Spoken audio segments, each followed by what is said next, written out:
ओम नमो भगवते वासुदेवाय। ओम नमो भगवते वासुदेवाय। ओम नमो भगवते वासुदेवाय। नारायणं नमस्कृत्य नरं चैव नरोत्तमं देवीं सरस्वतीं व्यासं ततो जयमुदीरये। नष्टप्रायेषु भद्रेषु नित्यं भागवत सेवा भगवती उत्तम श्लोके भक्तिर्भवति नैष्ठिकी। नमो विष्णुपादाय कृष्णपृष्ठाय भूतले श्रीमते भक्तिवेदान्त स्वामिनिति नामिने। नमस्ते सारस्वती गौरवाणी प्रचारिणे निर्विशेष शून्यवादी पाश्चात्य देशधारिणे। श्रीमद् भागवतम स्कंद 1 अध्याय 7 द्रोण पुत्र को दंड। श्लोक संख्या 13 और 14। यदा मृधे कौरवसञ्जयानां वीरेष्वथो वीरगतिं गतेषु प्रकोदरावित्थगदाभिमर्शे भग्नोर्दण्डे धृतराष्ट्रपुत्रे भर्तृप्रियं द्रोणिरिति स्म पश्यन् कृष्णासुतानां स्वपतां शिरांसि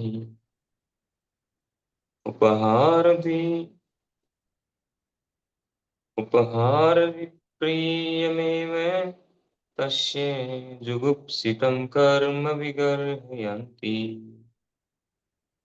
अनुवाद।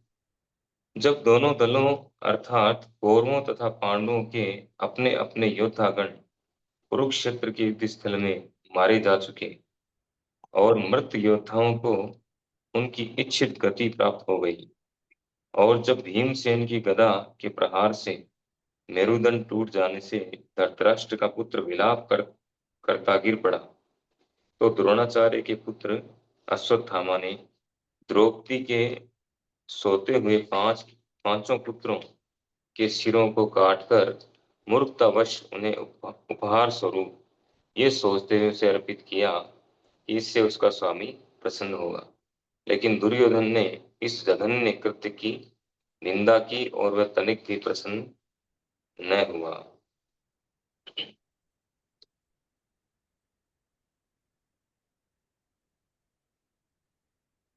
तात्पर्य।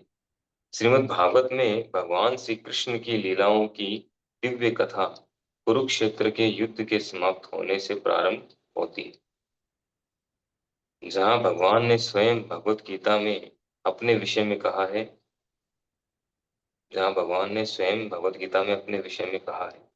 अतएव भगवत गीता तथा श्रीमद् भागवत दोनों ही भगवान की दिव्य कथाएं। गीता कृष्ण कथा है क्योंकि ये भगवान द्वारा कही गई, और भागवत भी कृष्ण कथा है क्योंकि ये भगवान के विषय में कही गई कथा है। भगवान श्री चैतन्य महाप्रभु चाहते थे कि प्रत्येक व्यक्ति इन दोनों कृष्ण कथाओं के विषय में जाने। भगवान कृष्ण चैतन्य भगवान कृष्ण के भक्त के वेश में साक्षात कृष्ण है। अतएव भगवान कृष्ण तथा श्री कृष्ण चैतन्य महाप्रभु दोनों के मंतव्य समान है। भगवान चैतन्य की इच्छा थी कि जिन्होंने भारत में जन्म लिया है वे सारे लोग इन कृष्ण कथाओं को गंभीरता पूर्वक समझें और पूर्ण अनुभूति होने के बाद विश्व के प्रत्येक भाग में इस दिव्य संदेश का प्रचार करें। इससे त्रस्त विश्व में वांछित शांति तथा संपन्नता प्राप्त हो सकेगी। श्री प्रभुपाद की जय। इन दोनों श्लोकों में आगे की घटना बता रहे हैं। इससे पिछले श्लोक में हमने पढ़ा था, समझा कि सूत गोस्वामी हैं और शौनक आदि सभी ऋषियों को कहते हैं संबोधित करते हुए कि अब मैं भगवान श्री कृष्ण की दिव्य कथा तथा राजऋषि परीक्षित महाराज के जन्म कार्यकलाप और मोक्ष की वार्ताएं एवं पांडु पुत्रों द्वारा गृहस्थ आश्रम के त्याग की कथाएं कहने जा रहा हूं। तो ये सारी कथाएं जो कहने जा रहे हैं, इन सब में सेंटर में भगवान श्री कृष्ण। अब यहाँ से अब यहाँ से भगवान श्री कृष्ण की एंट्री शुरू होती है भागवतम में। रूपा जी तात्पर्य में बता भी रहे तो आपको कि श्री कृष्ण की लीलाओं की दिव्य कथा कुरुक्षेत्र के युद्ध स्थल के समाप्त होने युद्ध युद्ध के समाप्त होने से प्रारंभ होती है। भागवतम में यहाँ से प्रारंभ होती है और यहाँ बताया जा रहा है कि युद्ध जो है कुरुक्षेत्र का खत्म हो चुका है। दोनों सेनाएं लगभग खत्म हो चुकी है। गिनती के लोग बचे हैं, 5 पांडव बचे हैं। और उधर जो है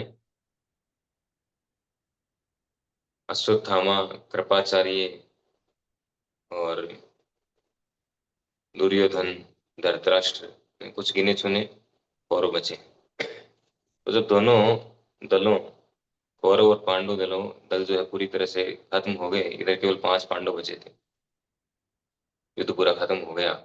लेकिन जो दुर्योधन है वो घायल अवस्था में पड़ा था। जब दुर्योधन का और भीम का, दुर्योधन जाके छुप गया था अंत में पानी के अंदर, तो पांडवों को पता चला तो उसको ललकार के बाहर बुलाया गया। फिर उनका गदा युद्ध हुआ। गदा युद्ध हुआ तो उसमें भीम ने उसकी रीढ़ की हड्डी, उसकी जांग तोड़ दिया दुर्योधन की। तो पूरी तरह से घायल होकर के पड़ा था, मरने का इंतजार कर रहा था। तो उस समय अश्वत्थामा, जो दुर्योधन के अंडर में था, वो द्रोणाचार्य का पुत्र, द्रोणाचार्य तो मर चुके थे। तो अश्वत्थामा ने सोचा अब क्या करूं, बॉस को कैसे खुश करूं। तो बॉस को खुश करने के लिए रात में वो गया पांडवों के शिविर में, और जाकर के उसने पांडव के जो पुत्र थे 5, द्रौपदी के 5 पुत्र, उसने सोचा पांडव सो रहे हैं, अंधेरा था, पता नहीं था, पूरा दिख नहीं रहा था प्रॉपर, और 5 के सर काट दिए उसने तलवार से।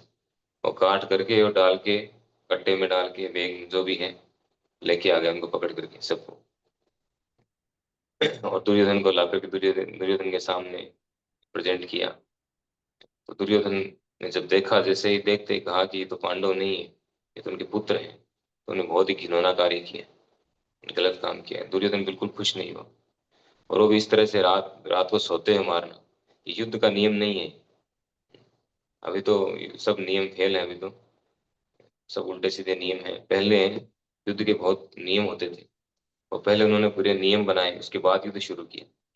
दिन भर युद्ध करते थे खूब, एक दूसरे को शत्रु की तरह, और पूरी तरह से क्रोध में आकर के गाली भी देते थे, मारते भी थे, सब कुछ चलता था नियमों के अनुसार।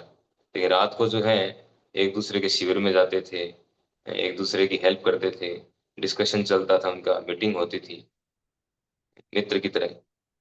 इवन हम देखते हैं जब भगवान श्री कृष्ण, भीम और अर्जुन, ये लोग जरासंध से युद्ध करने के लिए गए थे।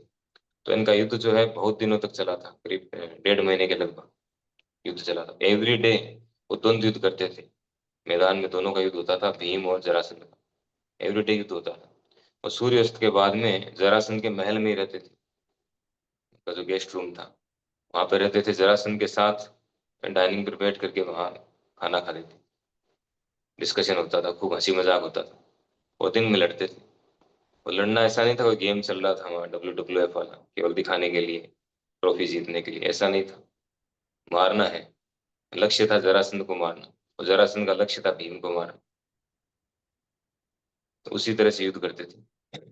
तो नियमों पर कितना चलते थे वो लोग, कितने असुर भी जो हैं, असुर थे, जो असुर थे वो भी वैदिक शास्त्रों को फॉलो करते थे, काफी कुछ नियमों को फॉलो करते थे। लेकिन आजकल कोई नियम नहीं है, शास्त्रों के विरुद्ध है सब कुछ।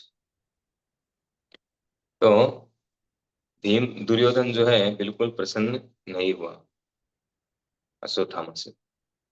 तो यहाँ पर कृपा जी तात्पर्य में जो बता रहे हैं, बहुत ही महत्वपूर्ण हमारे लिए शिक्षा है।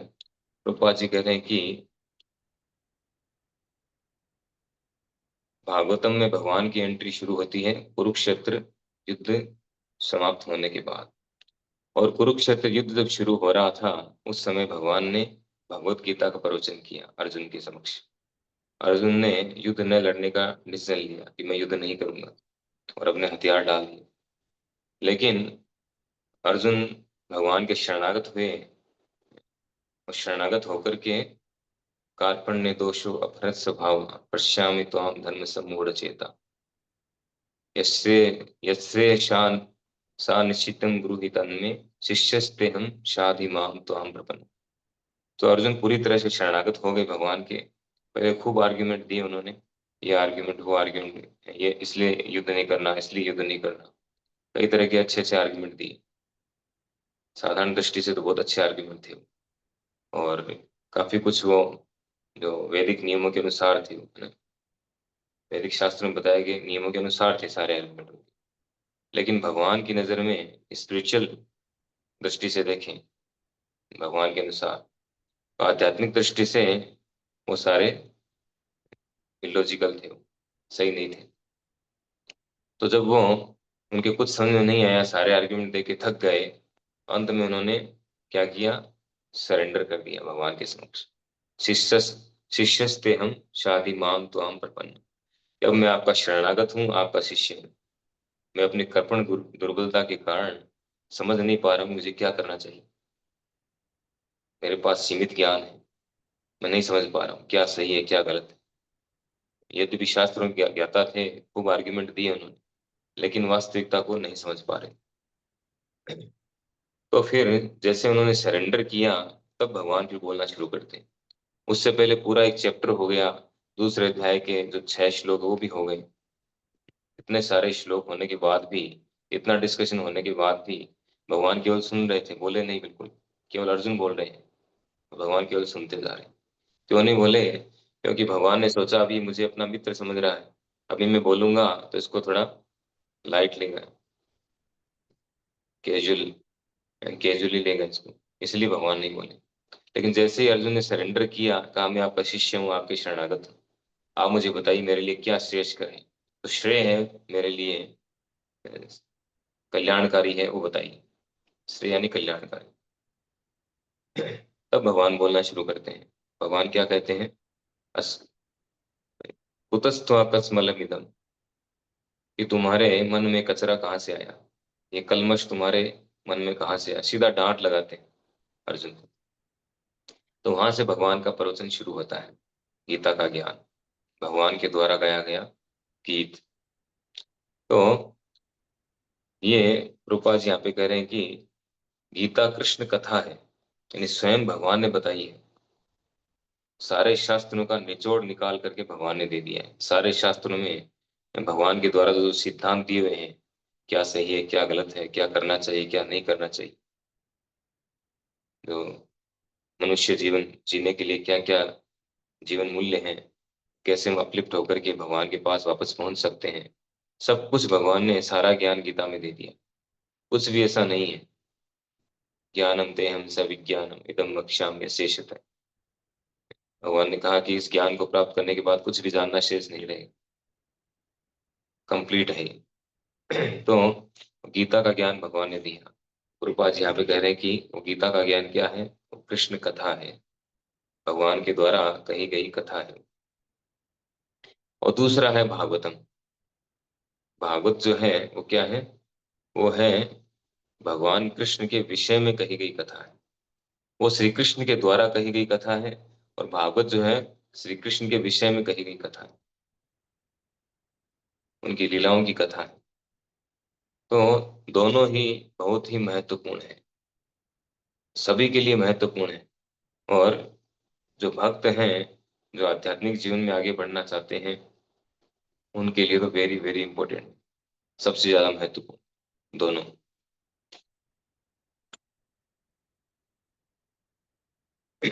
तो श्री चैतन्य महाप्रभु यानी भगवान श्री कृष्ण यहाँ पर प्रकट हुए, चैतन्य महाप्रभु के रूप में, एक भक्त के रूप में प्रकट हुए।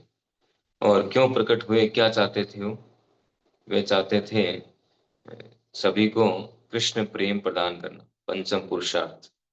साधारणतः लोग 4 पुरुषार्थों के पीछे पागल रहते हैं, धर्म अर्थ काम मोक्ष। धर्म के नियमों का पालन करते हैं, क्यों करते हैं? अर्थ के लिए, सुविधाओं के लिए। क्योंकि शास्त्रों का जो एक विभाग, बहुत बड़ा विभाग है कर्म कांड, और कर्म कांड में यही सब बताया हुआ है कि कैसे आप यहाँ पर एक सुखी जीवन जी सकते हैं, भौतिक जीवन को कैसे सुखी बना सकते हैं। तो उसको सुखी बनाने के लिए ये यज्ञ है, ये है, इन देवता की, इन देवी की पूजा, ये सब विधियां बताई गई। कर्म कांड, सकाम कर्म। और सकाम कर्म के लिए पूजा विधियां हैं अलग अलग प्रकार की, उसको फॉलो करना। तो धर्म, अर्थ, अर्थ के लिए धर्म का पालन करना। फिर काम, यानी भौतिक इच्छाओं को पूरा करने के लिए ये दोनों कार्य हैं। धर्म के नियमों का पालन, उससे अर्थ आएगा, अर्थ से कामनाओं की पूर्ति। और फिर जो है, इससे जब व्यक्ति उब जाता है कि बहुत हो गया, खूब एंजॉय हो गया, अब कुछ आगे क्या है नया, तो आगे मोक्ष, तो फिर वो मोक्ष की ओर बढ़ता है। तो चार पुरुषार्थ हैं, वर्णाश्रम के अनुसार चार पुरुषार्थ हैं, लेकिन इनके ऊपर जो सबसे टॉप मोस्ट है वो है पंचम पुरुषार्थ, कृष्ण प्रेम। तो स्वयं भगवान श्री कृष्ण सभी को, सभी जीवों को कृष्ण प्रेम देना चाहते हैं, क्योंकि वो हमसे प्रेम करते हैं। हम उनसे प्रेम नहीं करते हैं, हम भूल गए हैं। करते थे या जो भी है, हम भूल गए। हमारे अंदर कृष्ण प्रेम है, लेकिन हम वो कृष्ण प्रेम भूल चुके हैं। तो कृष्ण प्रेम को वापस जागृत करने के लिए कि हम उनसे प्रेम करें और वो हमसे प्रेम करें, और दोनों का आदान प्रदान हो, प्रेम का, प्रेम का विनिमय हो दोनों में। तो वो विनिमय कैसे होगा, इसके लिए से चैतन्य महाप्रभु आए थे। या चैतन्य महाप्रभु के रूप में भगवान श्री कृष्ण स्वयं आए, ये कृष्ण प्रेम प्रदान करने के लिए, जिससे हम परमानेंटली सुखी हो सके। बिना प्रेम के कोई सुखी नहीं हो सकता है। हम जितनी प्रकार की सेवाएं करते हैं, घर में, परिवार में, समाज में, देश में, उन सब के पीछे एक ही होता है, जो लक्ष्य हमारा वो होता है, हम सुखी हों। और सुखी तब होंगे जब हमें प्रेम मिलेगा, कोई हमें प्रेम करेगा तब हम सुखी होंगे।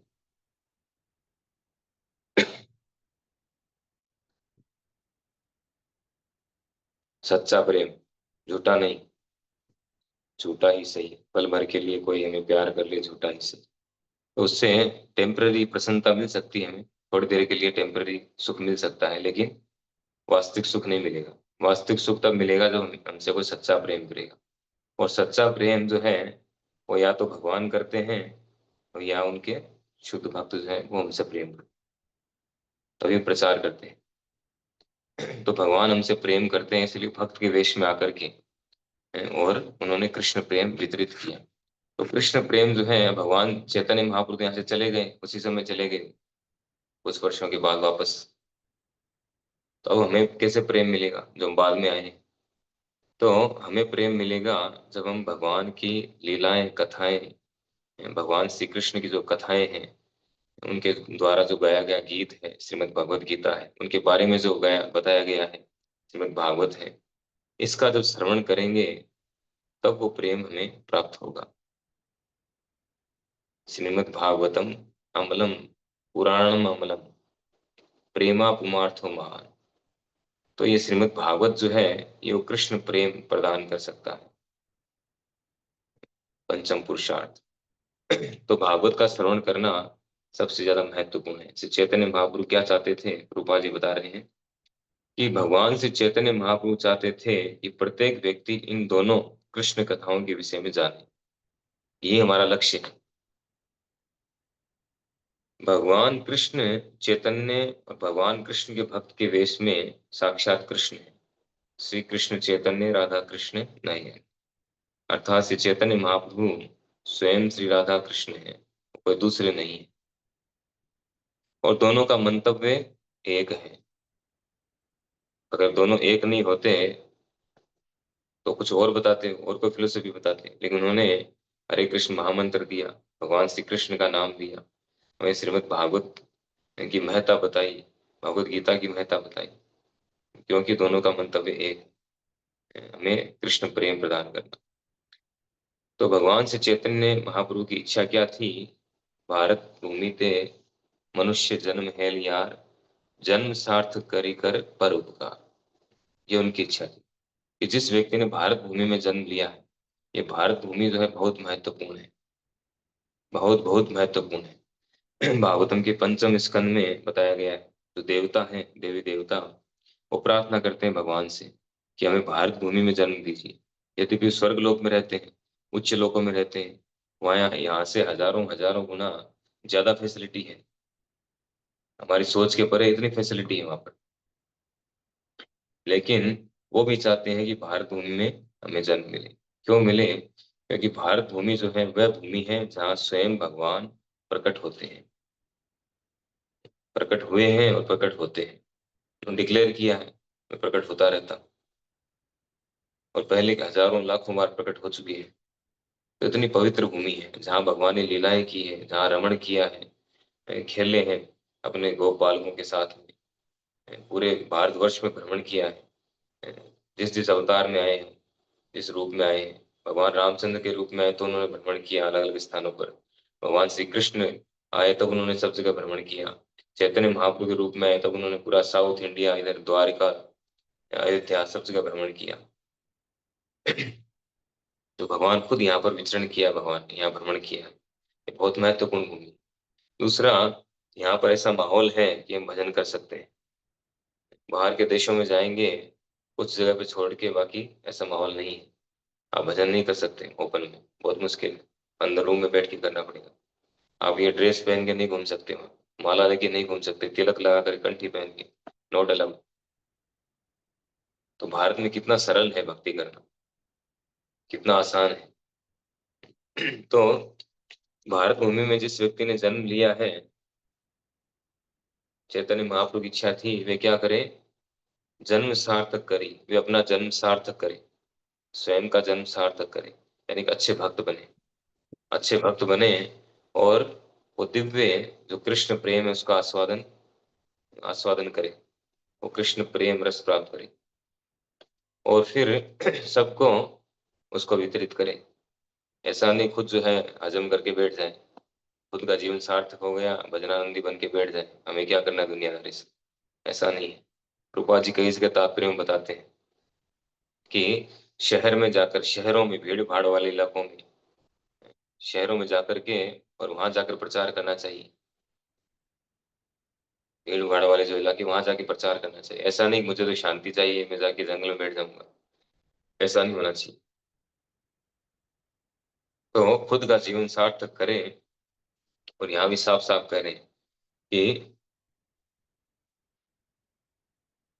जिन्होंने भारत भूमि में जन्म लिया है वे सारे लोग इन कृष्ण कथाओं को गंभीरता पूर्वक समझें और पूर्ण अनुभूति के बाद विश्व के प्रत्येक भाग में इस दिव्य संदेश का प्रचार करें।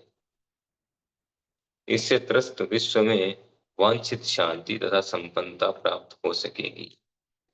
पूर्ण अनुभूति के बाद, क्योंकि अधूरा ज्ञान भी खतरनाक होता है। विदेश जाकर प्रचार करना है तो पूर्ण अनुभूति होना जरूरी है। जैसे प्रभुपाद जी ने यहाँ पर कितने वर्षों तक उन्होंने अभ्यास किया। यहाँ पर पहले प्रचार किया खूब, 40 वर्षों, 30-40 वर्षों तक। उसके बाद में 11 वर्षों तक वो श्री श्री राधा दामोदर मंदिर में बैठ करके उन्होंने ग्रंथों को लिखा, ट्रांसलेट किया, तैयारी किया पूरा। फिर वो गए वहां पर अमेरिका 1965 में। तो पूर्ण अनुभूति होने के बाद विश्व के प्रत्येक भाग में इस दिव्य संदेश का प्रचार करें। पहले अपना जीवन सार्थक करें और फिर जो है दूसरों को बताएं। खुद का जीवन सार्थक हुआ नहीं और दूसरों को बता रहे हैं, खुद हम समझे नहीं, दूसरों को बताने जा रहे हैं, क्या मतलब हुआ? तो खुद समझना जरूरी है, जानना जरूरी है, समझना जरूरी है, उसके बाद दूसरों को बताना जरूरी है। नहीं तो हम अटक जाएंगे। वो कहते हैं यार खुद को पता नहीं है, हमें ज्ञान बांट रहे हो। तो पहले खुद समझना जरूरी है। और इससे क्या फायदा होगा, इस संदेश से क्या लाभ है, भागवतम और भगवत गीता से क्या लाभ हो सकता है पूरी दुनिया का? तो कह रहे हैं कि इससे त्रस्त विश्व में वांछित शांति तथा संपन्नता प्राप्त, शांति और संपन्नता प्राप्त होगी। और सभी, इस दुनिया का प्रत्येक जीव जो है शांति चाहता है और संपन्नता चाहता है। संपन्नता के बिना सुख सुविधाएं नहीं मिलेगी, चाहे भौतिक संपन्नता हो चाहे आध्यात्मिक संपन्नता हो। तो इससे वांछित शांति, यानी जो शांति होनी चाहिए वास्तविक में, वास्तविकता में, जो हम चाहते हैं, हम चाहते हैं लेकिन पता नहीं हम कौन सी शांति चाहते हैं, पूरी तरह से क्लियर नहीं। तो वांछित शांति प्राप्त होगी। और पूरा इससे त्रस्त विश्व में ये पूरा विश्व जो है वो त्रस्त है। किससे त्रस्त है? दावाग्नि से। संसार दावानल लीढ़ लोक। तो जन्म मृत्यु जरा व्याधि आदि दैविक आदि भौतिक आदि का आत्मिक, इन सब कष्टों से सब त्रस्त हैं। सब कष्ट भोग रहे हैं, सबका बहुत बुरा हाल है। अंदर अंदर सब तड़प रहे हैं। कुछ तो एक्सप्लेन कर देते हैं, कुछ कर ही नहीं पाते। ये स्थिति है। मर रहे हैं लोग, आत्महत्या कर रहे हैं। बहुत बुरा हाल है दुनिया। तो सब त्रस्त हैं। और सब शांति चाहते हैं और संपन्नता चाहते हैं, सुख चाहते हैं। तो ये कब प्राप्त होगा? संपन्नता कब कब प्राप्त होगी, शांति कब प्राप्त होगी? जब वो कृष्ण भावनामृत को अंगीकार कर लें, इसको अपने जीवन में उतार लें, तब उनको वास्तव में शांति मिलेगी। तो क्या अपने आप मिल जाएगी? अपने आप उतार लेंगे वो? उनको सपने में आएगा कि तुम जो है कृष्ण भक्त बनो, या ये गीता का ज्ञान है, डाउनलोड हो जाएगा उनके मन में सब स्वप्न में आकर के? नहीं। भक्तों की जिम्मेदारी है, जो भक्ति कर रहे हैं, इसको समझ रहे हैं, जीवन में उतार रहे हैं, रियलाइज कर रहे हैं, उनकी जिम्मेदारी है कि वो पूरी दुनिया में इसका प्रचार करें। पूरी दुनिया में नहीं तो कम से कम अड़ोसी पड़ोसी को तो करें। अपने घर में करें, अड़ोसी पड़ोसी को करें, समाज में करें, अपने गांव में, अपने शहर में करें। इतना तो करें कम से कम। धीरे धीरे फिर जैसे आपकी, जैसे सभी की स्थिति है, इस स्थिति के अनुसार अपनी प्रचार करें। तो बहुत महत्वपूर्ण है। तो श्रीमद् भगवत गीता और श्रीमद् भागवतम जो है, ये दोनों महत्वपूर्ण हैं। और हम सबका दायित्व है, कर्तव्य है कि हम इनकी शिक्षाओं को जीवन में उतारें, इसका श्रवण करें और इसको समझने का प्रयास करें। और हमारा जो लक्ष्य है उसको प्राप्त करें और दूसरों तक इस संदेश को पहुंचाएं। हरे कृष्णा। श्रीमद् भागवत महापुराण की जय। श्रील प्रभुपाद की जय।